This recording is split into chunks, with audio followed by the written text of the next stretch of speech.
Hey guys, hello. Welcome back to my channel. If you are new here, my name is Tanya. I make YouTube videos. A friend of mine actually gave me an idea.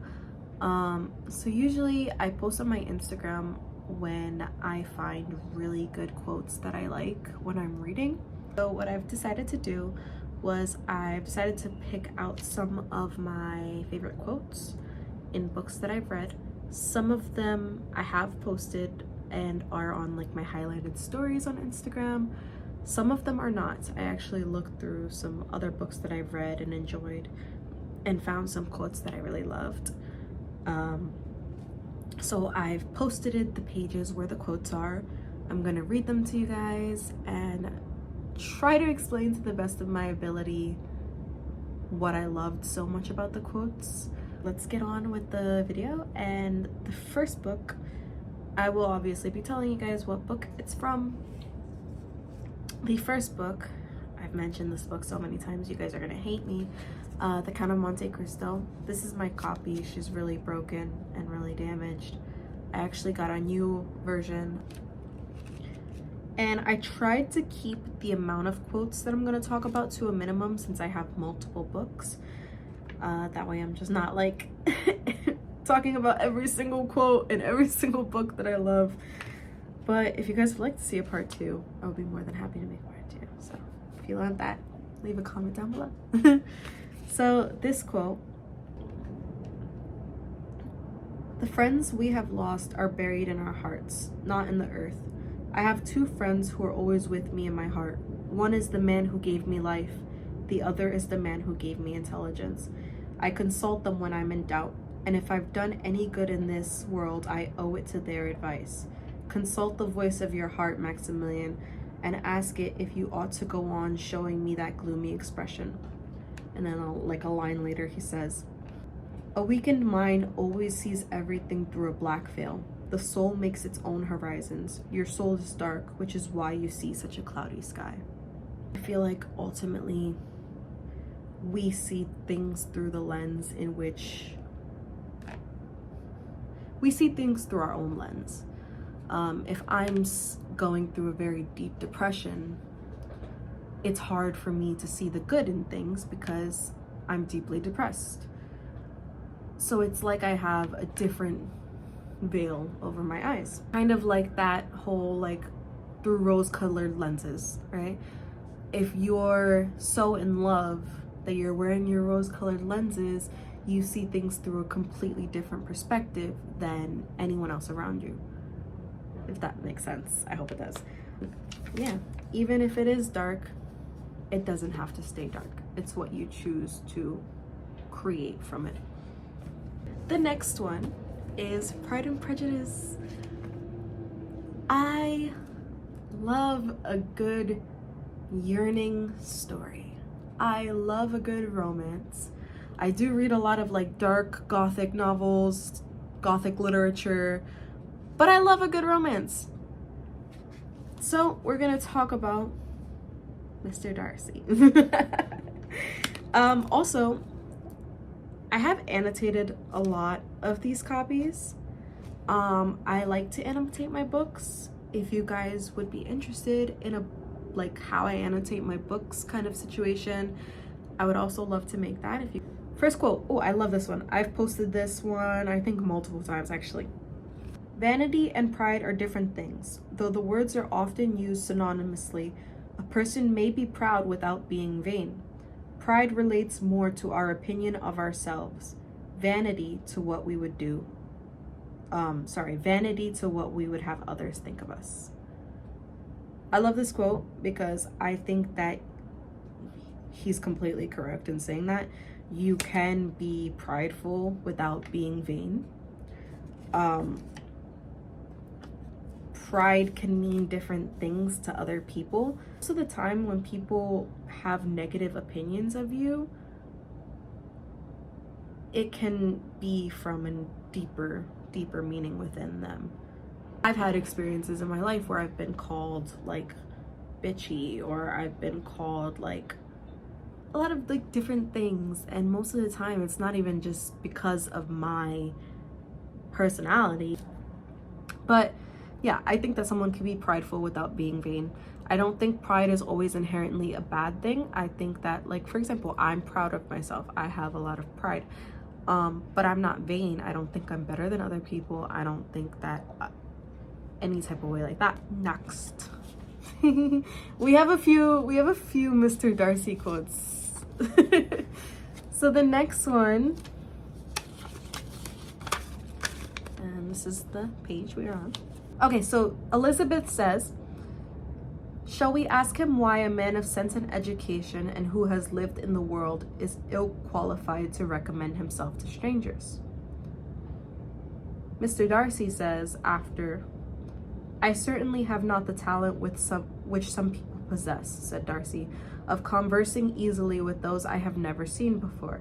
I cannot catch their tone of conversation or appear interested in their concerns as I often see done. 'Cause same. Same, bro, honestly. I relate to so much to Mr. Darcy as I was reading this, because he seems like a very proud, very arrogant guy, but he's mostly just like socially awkward and has a hard time expressing himself. So love that. I'm trying to like keep my calm, but I just love talking about books. The next one is from another favorite book of mine, The Great Gatsby by Fitzgerald. This is another very annotated book, another very loved book. I wouldn't ask too much of her, I ventured. You can't repeat the past. Can't repeat the past, he cried incredulously. Why, of course you can. He looked around him wildly, as if the past were lurking here in the shadow of his house, just out of reach of his hand. I'm going to fix everything just the way it was before, he said, nodding determinedly. She'll see. He talked a lot about the past, and I gathered that he wanted to recover something, some idea of himself perhaps, that had gone into loving Daisy. His life had been confused and disordered since then, but if he could once return to a certain starting place and go over it all slowly, he could find out what that thing was. I feel as if a lot of people try to go back in time to a certain feeling. If this makes sense, I'm trying my best, guys. Especially when it comes to like those happier feelings. You try to like make everything seem the same as it was in the past, but you can't get that feeling of what you felt in the past, right? He's trying to recreate some part of himself, of who he was in the past when he was with Daisy. So he's trying to make everything the same so that she'll come back to him and he could hopefully get that feeling of what he felt before. I don't think that it was like, of course he loved Daisy in his own sense, I guess. But can you call it love or can you call it obsession? Was he obsessed with Daisy or was he obsessed with the feeling that she gave him? It's kind of like the movie 500 Days of Summer. 500 Days of Summer, Tom didn't really love Summer. Unpopular opinion maybe, but he didn't listen to her. He just idolized her. He didn't really care for what she had to say. Like there was the scene where he was talking to her and she was like, I've never told anybody that before. And instead of actually listening actively to what she was saying, he was just like, wow, she feels so comfortable to tell me something she never told anybody. He didn't actively love her. He loved a version of her that he created in his head.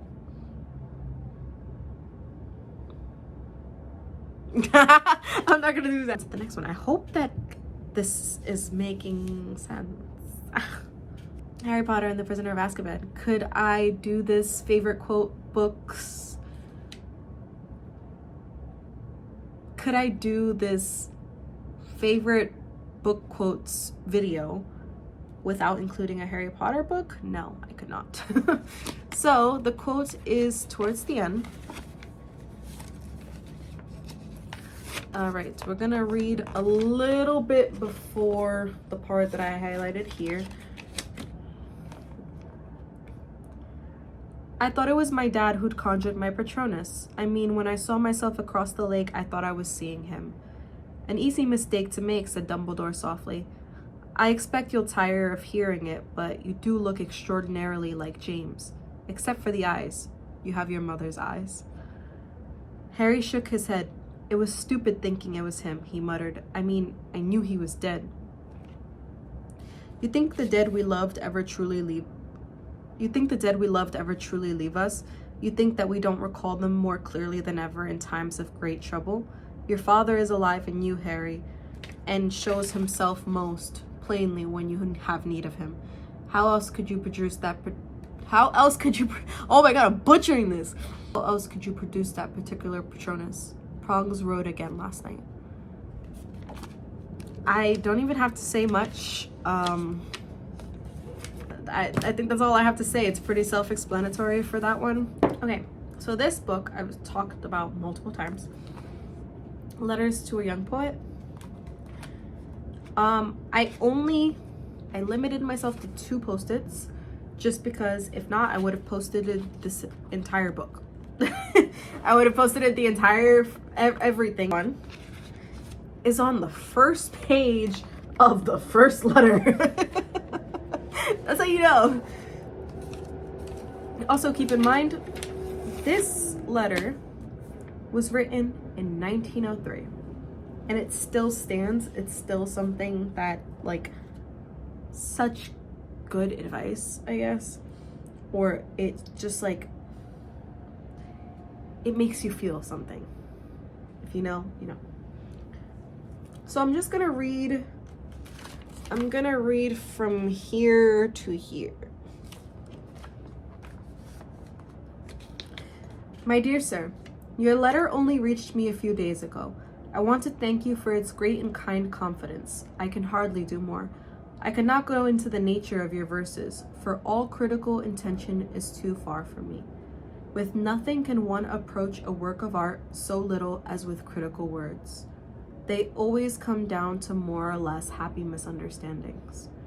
Things are not all so comprehensible and expressible as one would mostly have us believe.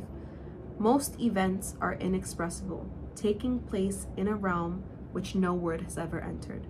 And more inexpressible than all else are works of art, mysterious existences,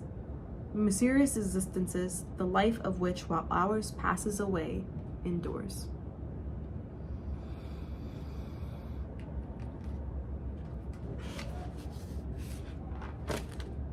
Drop the mic. The written word is essentially immortal. This was written in 1903.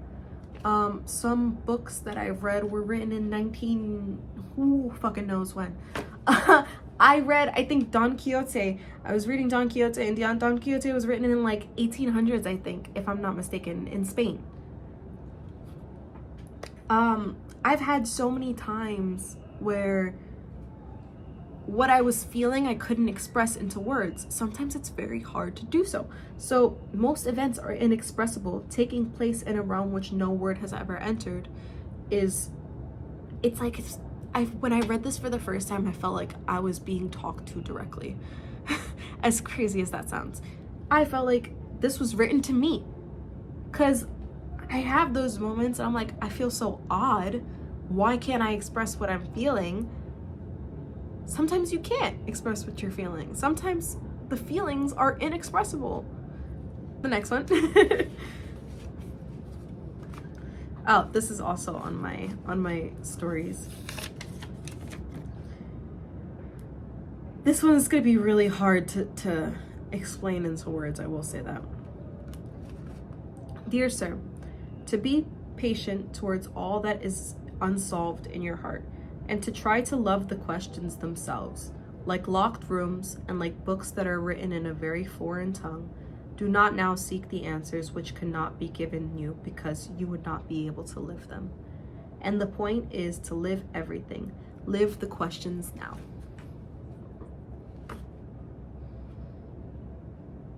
As a person who questions pretty much everything, I make jokes sometimes that like my life is one big existential crisis.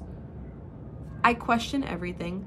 I'm always wondering. I'm always asking questions, especially like in my mind. But I can't have the answers to my questions now because I wouldn't be able to learn later. If all of my questions were answered right now and I just had like a whole sheet of like, hey, here's all the answers to all the questions you've been asking about life, about existence, about your future, about purpose. Yeah, here you go. Here's your answers. I wouldn't learn. I wouldn't grow. I wouldn't be able to live and learn from those questions. You know, if anyone is going to read any book I recommend, please make it this one. Please. Let's move on. The next one is The Midnight Library by Matt Haig. This quote is fairly simple in comparison to the deep diving we've done. Deep diving of emotion that we've done. So this one is, we only know what we perceive. Everything we experience is ultimately just our perception of it. It's not what you look at that matters, it's what you see. Kind of similar to the quote from Monte Cristo. Everything we see is what we perceive, which is why two people can look at the same thing and see completely different things. Two people can read the same book and get completely different takeaways from it. And that's what's so unique about life. So I've also been seeing a lot of slander of The Midnight Library, and I'm genuinely like, oh, I'm at a loss for words because this book was really good to me. I genuinely loved this book when I read it. Maybe if I reread it at a different time, maybe I will have a different takeaway. But when I read this, I felt seen. I felt understood. It is a little bit preachy, I will say, and like its message. It can be very like, love life. Life is good. I'm sorry, guys. I'm in a really freaking weird mood today. But yeah, it was a little bit preachy in its message, but I feel like it was really good too. Is a book I've been wanting to talk about for a very long time. Frankenstein by Mary Shelley. This one is a little bit darker, so forewarning. Yeah. When I looked around, I saw and heard of none like me. Was I then a monster, a blot upon the earth from which all men fled and whom all men disowned? I cannot describe to you the agony that these reflections inflicted upon me. I tried to dispel them, but sorrow only increased with knowledge. Oh that I had forever remained in the native wood, nor known or felt beyond the sensations of hunger, thirst, and heat. Of what a strange nature is knowledge. It clings to the mind when it has once seized on it, like a lichen on the rock. I wished sometimes to shake off all thought and feeling, but I learned that there was but one means to overcome the sensation of pain, and that was death. Ooh. When I've had troubling times, or when I've had feelings of deep pain and deep emotion, I've always thought, like, I wish I could turn this off. I wish I could not feel this. I wish I could stop from feeling this much pain, stop crying. I feel like you have to experience those deeper moments, those sad, depressing, I feel like you have to experience that pain in order to enjoy the good, which is the way I've now framed my emotional regulation, as opposed to like, oh, I wish I could turn it off. I wish I could not feel it, but now I realize you have to feel it. Last book, guys, we're at the end here. This book I'm gonna talk about is one that I read recently, and I very much loved and enjoyed this book so much. Desperate Characters by Paula Fox. Where do I even begin? Paula Fox is like, the writing style is so beautiful, so deep, and I feel like I can envision everything. I was reading this book and I felt like I was there. in the apartment with these people. I felt like I was wherever they were going. I felt like I was part of the conversation. Now it was like the labored conversation among guests at a late hour after there is nothing more to say. Nothing but ashes in the fireplace, dishes in the sink, a chill in the room, a return to ordinary estrangement.